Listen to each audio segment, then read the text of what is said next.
2012, and this is Day 9 Daily number 397, the first Day 9 Daily of 2012. That's right, earthquakes.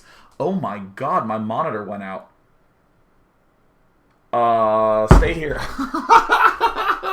Perfect. And, alright, I see you. Hello, welcome back to Funday Monday. I need to screw in my monitor cables, and it's time to have a good amount of fun today, because ordinarily on the Day 9 Daily, we learn to be a better gamer, but on Monday, we dick around. That's right, already starting to stream up the chat. And by the way, as an extra special present, I encourage all of you to type in caps lock in the chat, because the admins are just so happy to see you. Don't ban for caps lock today, admins. Ding! Ha! They're in a Funday Monday too. Enjoy watching the show. Cool. Now, as many of you know, this week's Funday Monday was the 1, 2, 3 for all Funday Monday. That works as follows. These players announce one unit in a free-for-all that they may make for the entire game, and none others. Once a player leaves, they then may announce another unit to build. And they may build those 2 units for the remainder of the game. And then, when a second person dies, you may announce a 3rd unit. Very straightforward, very simple. We're going to hop into Game 1 right almost now, but first, ordinarily, this would be for dramatic effect as I lean close to you, but instead it just accentuates my double chin. Ladies and gentlemen, this is a Day 9 public service announcement. I need your help. I need your help. There is something that was called the Shorty Awards 2011 that I missed the first place by like 20 votes, and my heart burned. And the Shorty Awards 2012 has just begun. I don't even know how to grammaticize it. The important thing is that the voting is up on shortyawards.com. I'm in the gaming category. This is what I want you to do. Go to shortyawards.com. I think it's /gaming. Wow, I really should have known this in advance. shortyawards.com/category/gaming. And please follow at Day9TV on Twitter. That's me. And then vote in the Shorty Awards. If you don't have a Twitter account, just make one. And follow me. And vote for me. Please. I'll do anything. I'll even bribe you. I'll bribe anything you want. You name it, you got it. Yes, I will. I will marry you. Give me a time and place. Send it to feedback at day9.tv. Then we can help arrange it. Anything that I can do for you to earn a vote. But we'll just do Funday Monday for now. Let's hop into the intro game as we begin Funday Monday.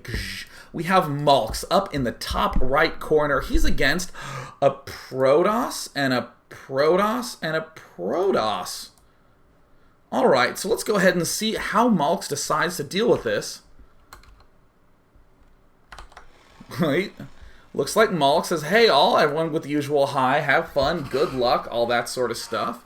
Hi, have fun, good luck. 3 Protoss, go Marauders. Wow, Malks, really restricting your play there.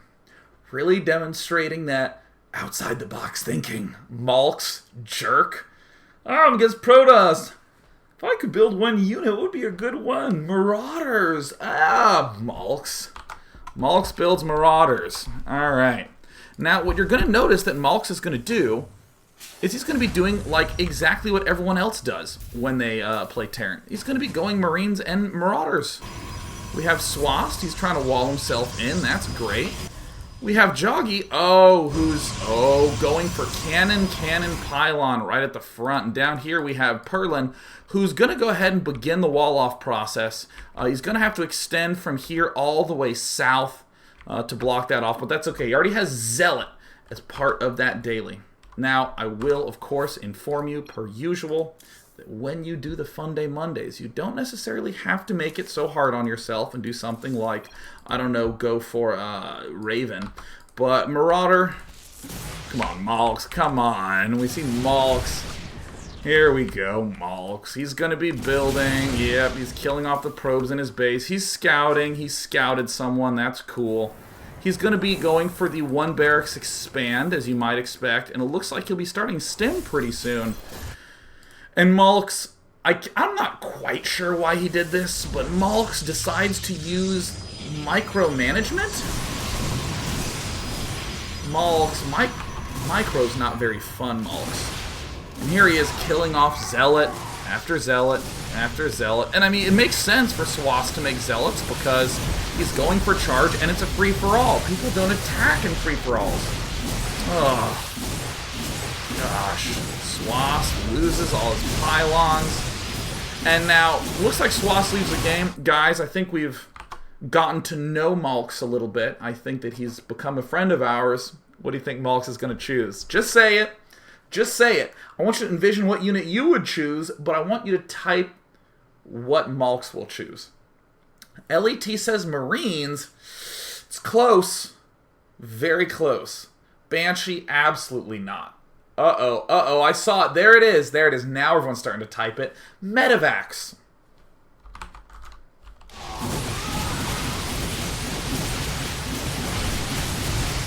And upon intense deliberation, Malks decides to build Medivacs. Now, Malks is already utilizing an excessive APM. Looks like Purple's in second place with the APM-ometer by building those cannons, the eventual expansion. Ooh, getting some warp gates. Now, the reason this really genuinely surprises me is that there's always one player in a free-for-all who does nothing but build Void Rays. That's right, there's always that one guy who does nothing but build Void Rays. It wouldn't actually be a real FFA unless that representative was indeed there. That's like being in a classroom and not having that guy who always raises his hand, not to ask a question, but to state how smart he is in the form of a question. You know what I'm talking about, right? You know what I'm talking about. This algorithm will sort a list of numbers. Well, do you think it might have trouble with a list of lists? Who cares, Zach? That's all. It's standard. There's always the Void Raying player. 100%. Alright, now Maltz is technically playing Funday Monday, but he's actually doing it kind of in the style of Nada's Terran versus Protoss, with lots of Marauders and Medivacs, and of course heavy drop play. Now, Micro is just not very fun, but Maltz is going to show us a little bit of flared personality here. Oh, here it comes, here it comes. Here it comes! Oh, Joggy! Oh, the unit's lost tab. We see Maltz is doing quite well. Purple's not doing so well because Marauders are fair. And he's going to go ahead and try to take out a lot of these pylons. Joggy with the stop. Stop it! Hammer time? Okay, look, listen, that's pretty good. That's pretty good. I got me laughing a little bit in my room. But seriously, Malks, Marines and Medivacs, Marauders and Medivacs, I bet. I tried to give everyone a glare about, oh, look at this Joggy, you suck. Joggy leaves the game. There's always this sort of awesome kind of player who will take the additional time to give the nose to the unhappy face, but still type you as a letter. You suck. I mean, seriously, this is way harder to do than that.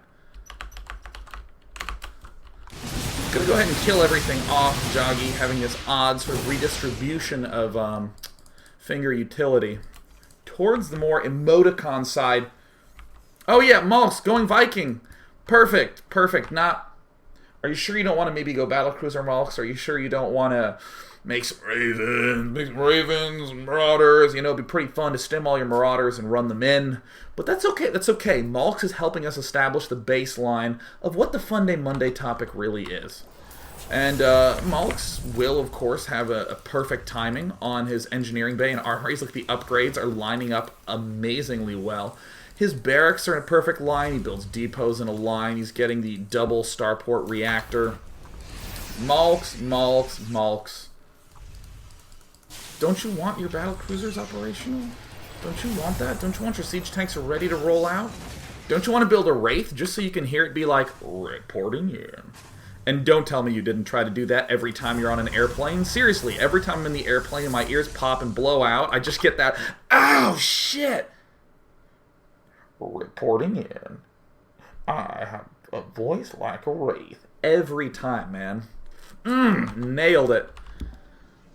Believe me, I have these habits too. I know you do.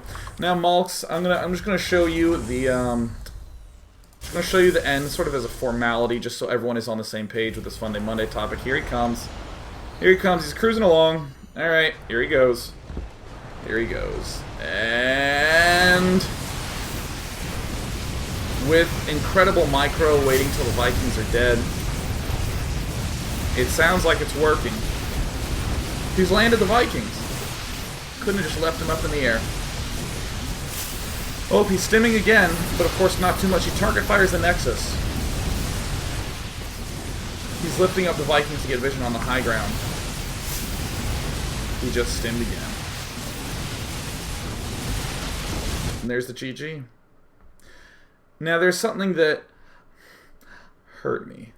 A little bit. Just a pinch. Just a teensy bit. It's like one of those moments when you're at a friend's house and your friend has a child, and that child is just dressed up for Halloween, and the parents did not help the child out.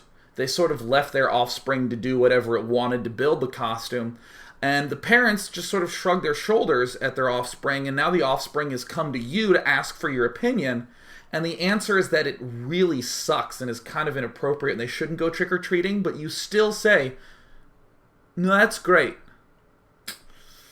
Malks kind of gave me a little bit of that feeling, but that's okay. It's alright. It's doing good.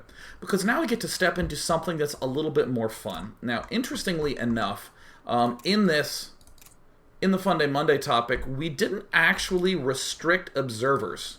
You were allowed to build observers, you were allowed to build overseers, and you were allowed to build enough queens by your hatches, so it was cool. But it looks like our hero Divereth didn't get that.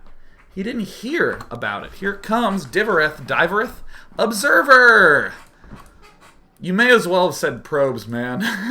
But Divereth, okay, he's going to come out, he's going to give us a show.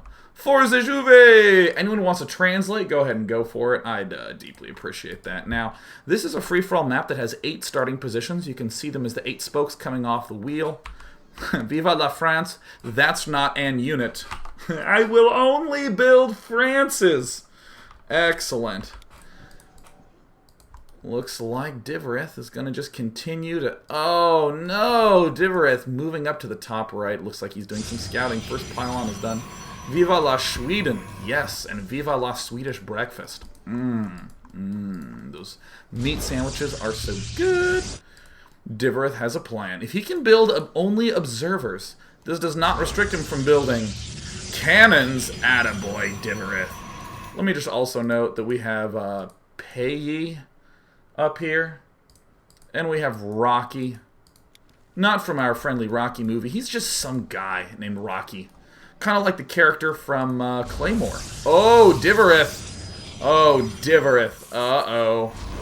Can he nail it? And he needs 50 extra minerals, and he nails it. Welcome to Wallen Central. Oh, no. Oh, probes. You can't get back there, can you? By the way, for any of you who didn't know this, in StarCraft Brood War, time to drop the knowledge bomb on that game you don't care about. In StarCraft Brood War, you couldn't fit through these little spaces here, but if you built an assimilator, it would shrink the size of the overall gas space by a couple of pixels, and then you could move the probes through. That's right, Blizzard. That's right. Why do you noobify these games, huh? You need to have pro tricks like that. Time to email Dr. Browder. Dr. Browder, I have a concern about the noobification of your games. Excellent.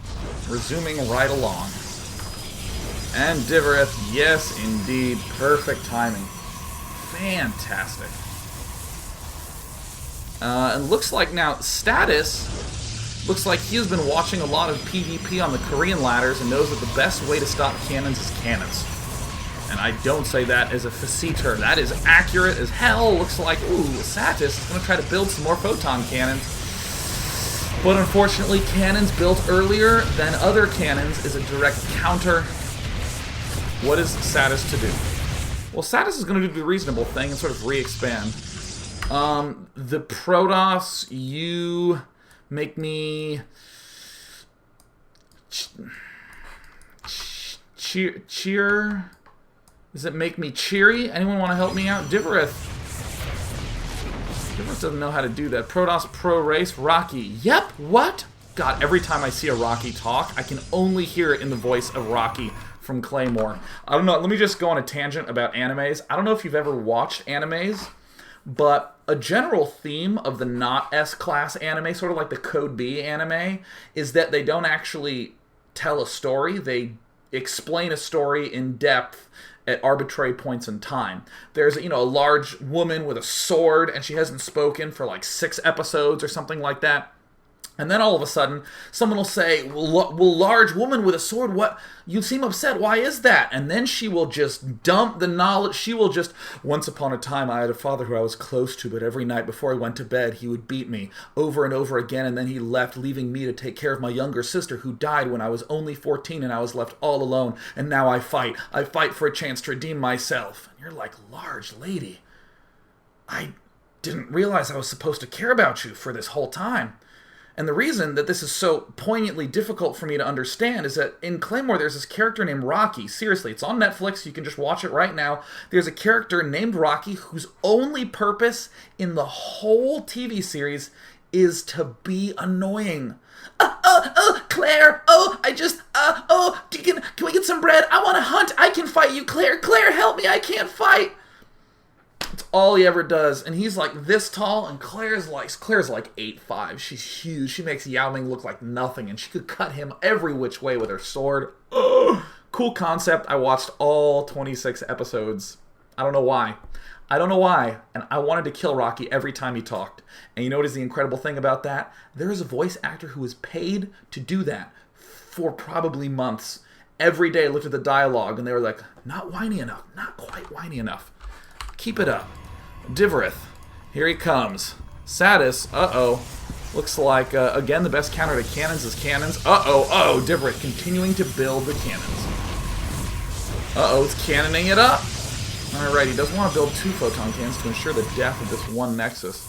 And it looks like Divorith has successfully defended the remainder of the cannon rush. In the meantime, looks like Divorith is just teching towards the only unit he can build. 1 unit. Uh-oh. Could be a little bit of a problem. Now, what is this? Divorith is not done. Attaboy. Attaboy. Oh, looks like Satis is making sure he's defended from cannons. But is he as defended as he wants? Now, this is always kind of a funny sight. Let's just go ahead and hop into the mind of Pei Yi for a moment. Pei Yi, yeah, let's get the purple Zergy cam. Not the Rocky cam. I'm not really that interested in that. Here it comes. Here's the Pei Yi cam. Oh, he sees 2 players. He finds, oh my god, he already has an expansion. But he's running low on base. This is so cool, man. This is like one of those settings from Fallout 3 where you find a empty schoolhouse with just bodies hanging from hooks everywhere. And no matter what fridge you look in, it's like 15 bottles of Nuka-Cola. You just don't quite know what happened there, but you get to develop a story after the fact. And oh no, Divorith nailed it! Be careful, Divorith! No! Anti-nailed. Anti-nailed. He did the opposite of nailing it. Oh, nailed it! Oh! Divorith, you are the man. What time is it? 9 minutes and 30 seconds. You make me... Is that word poop? Is that the French word for poop? Qu'est-ce que fuck? C'est poop? What is that? I don't know what that means. This is French rage. Either way, there's a Frenchman somewhere who has, like a cigarette with like brie cheese on top of his hands going, Qu'est-ce que fuck, le canard? Qu'est-ce que fuck, qu'est-ce qui se passe? Like that sort of thing. And he's trying to smoke, but he can't let the cheese fall off. It's really hard to micro. I don't know why they do that. Why do you do that, French guys? See what I did? I made something up, and I attacked you for it. Ha! Strawman style. Boom! Let's come back to the game. There he is. And there's Divorith with the KKKKK, but of course, never give up, never surrender mode. Sati, I guess, if he's French. He's going to go ahead and throw it down. Excellent. Divorith has successfully built 2 cannons of his own. Whereas he does have 4 cannons here, cannon here. And remember that the best counter to cannons is, of course, cannons. Gonna try to build a pylon up there. But it's okay, Sati, in the meantime, is going to go ahead and try to take another Nexus. Oh, how brutal. And there it is. There is the pylon going down. And the, oh, Divarith gets it. Oh my god, he can cannon rush 2 people at once. Oh, excellent. Uh-oh. Oh my god, Seti, le zealote, le zealote. Oh. Ooh. Oh. Oh. And let's see if he can get down there. Seti, avec le micro. Here it comes, and oh, the creep blocked. Oh, Keska micro. I can't believe it. Looks like Pei has stolen the extractor. But of course, Divarith, he's not done yet. He's been cannon rushing for 13 minutes. Why stop now? Oh, and he nails it! I don't believe it! Got it. Red, leave already. Come on, Divarith. Divarith is trying to make stalkers. Right now he can only build observers, and you'll note that he's really holding back. He hasn't even made the first robo facility. That's not so good in a 1-2-3 for all.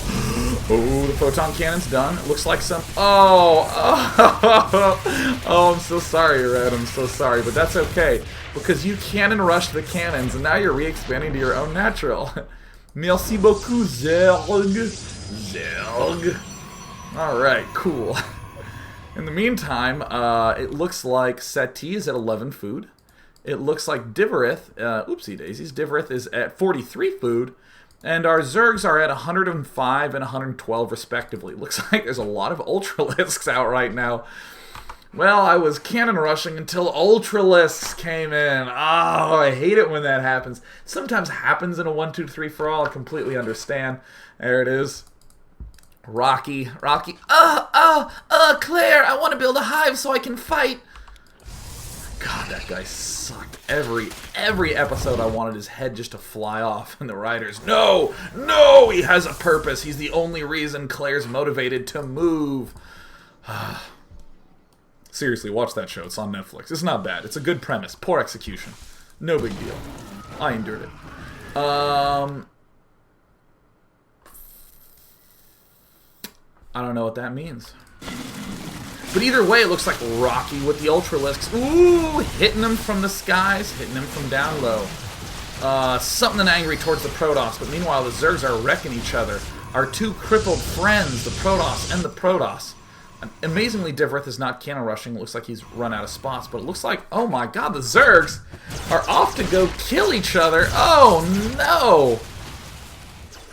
Oh, amazingly, Rocky. Oh, I'm gonna hide under the ground exactly like I do every scene in the TV series. Oh no, Claire, help me. And the Mutalisks come back home trying to do as much damage as they can, but of course with 4 armor, that means the Mutalisk bounces to 5, 1, and a fraction of 1 in terms of bounce damage respectively. Just gonna go ahead and target fire the hive. Oh no, gasp, displeasure, much discomfort, payee. And in the meantime, Divarith is just kind of hoping that someone will. Kind of hoping someone will leave. He's just building cannons, getting upgrades and stuff. Building the observers, which he has permitted himself to build. He's getting sort of a good vantage point of all this. See an exchange of units. Pei wants his enemy to die, but of course dying is not on the to-do list for our purple Zergy buddy. He's got some Zerglings. He could do a little damage with that. And oh, yes. Nexus number, let's see here, 1, 2, 3, 4, 5. This is the 5th Nexus our Frenchman has made. Excellent. Kind of surprised to see Divarith hasn't gotten observer speed. Bothers me a little bit. Come on, blue, leave. Divarith, you're blue, man. Divarith going a little bit crazy. He gets confused sometimes. But that's okay. Divarith is just trying to... Please. Divarith, no amount of begging can fix this for you. Oh no, the drone's betraying this new expansion. Divarith watching it all. As we speed things up, it looks like the Zergling's doing a counterattack. It looks like Seti is going to be going for Colossus. And it looks like the Zerglings try to find anything that they can to murder. Oh no, the Mutalisks. The Zergling counterattack again, but it's not enough. Divrith is just waiting. He's hanging out, building cannons and mids. We can always hold that watchtower. Oh my god, purple leaves the game. Stalker gets announced. Oh, Divrith, finally. Oh, there we go. There we go. No! No! Why does the entire world attack me? I think is what that means. I just want to come to the units lost tab. Amazingly, Seti has been losing stuff all game long. It's okay, you get a little bit of a leg up. Don't you build a Colossus? I like that. I think it's a good plan. Why is everyone against me? Pobre Frenchman. Well, I guess if the Zerg player has a little bit too good a defense. Oh no! We call that an... What do we call it? An pylon. Or pylon de autosis. Pylon d'autosis. Qu'est-ce que c'est que? Voilà. Le pylon d'autosis. Anti-eliminated. Rocky, oh no, my base. Oh, it hasn't been revealed. And Sati leaves the game. That's okay. As is the case in the Olympics as well. No shame in getting the silver medal, Sati. Fantastic. Ladies and gents, it's time to go on to part number 2. We're going to be taking just a 3-minute break. 3 minutes. And then when we come back, it is more 1, 2, 3 for alls.